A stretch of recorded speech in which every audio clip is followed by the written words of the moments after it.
ഞാനിപ്പോ വരുണിനെ സ്നേഹിക്കുന്നത് സിൻസിയറായിട്ടാ. ഞാൻ എന്റെ ഏറ്റവും വലിയ ആഗ്രഹം പോലും വേണ്ടെന്ന് വെച്ചല്ലേ. അത് വരുണിനെ സ്നേഹിച്ച് കൂടെ ജീവിക്കാൻ വേണ്ടിയല്ലേ. എന്നിട്ടും വരുൺ എന്നെ സ്വീകരിക്കാൻ തോന്നുന്നില്ലല്ലോ.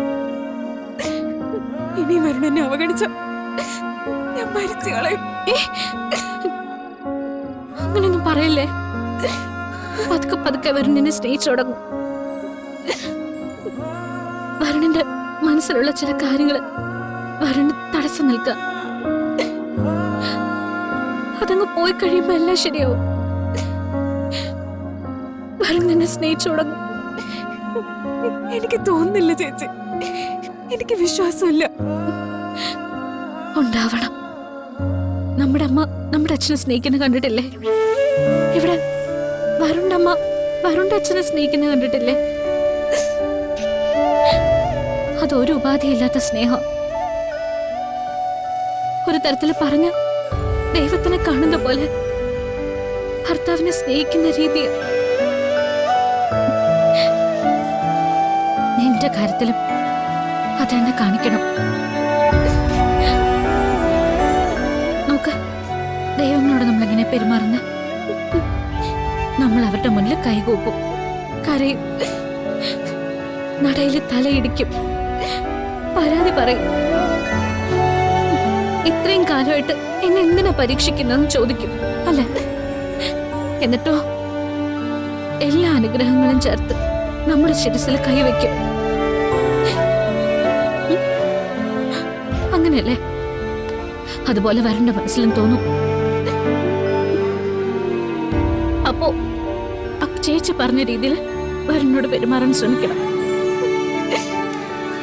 പക്ഷെ നിന്റെ ഭാഗത്തുനിന്നും ദേഷ്യത്തിലുള്ള ഒരു വാക്ക് പോലും ഉണ്ടാവാൻ പാടില്ല. ചേച്ചിക്ക് ഇങ്ങനൊക്കെ പറഞ്ഞു തരാനേ പറ്റൂ. ചേച്ചി, മോളെ,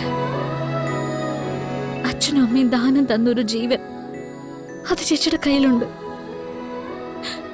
അത് അച്ഛനമ്മമാർക്ക് വേണ്ടിയോ നിനക്ക് വേണ്ടിയോ കളയാൻ ചേച്ചി തയ്യാറാ.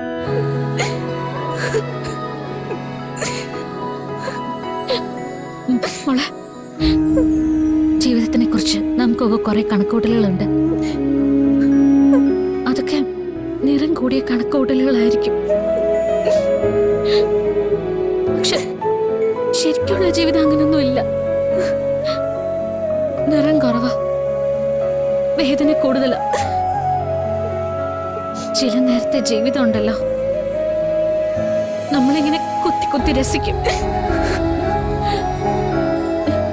നമ്മളെ കൊണ്ടൊരു തുരുത്തിൽ നിർത്തിയിട്ട് ഒറ്റപ്പെടുത്തി കളയും. അവിടെയൊക്കെ മറികടക്കണം. അവിടെ ചിലർ നേടും, ചിലർക്ക് നഷ്ടങ്ങളുണ്ടാവും. നേടുന്നവര് ഭാഗ്യവാന്മാര്, നഷ്ടപ്പെടുന്നവര് വിധിയെ പഴിച്ച് അങ്ങനെ അങ്ങ് പോവും. പ്രിയങ്ക, പ്രിയങ്ക, അമ്മ വിളിക്കുന്നുണ്ട്. ഞാനൊന്ന് പോയിട്ട് വരാം. നീ കരയരുത് കേട്ടോ.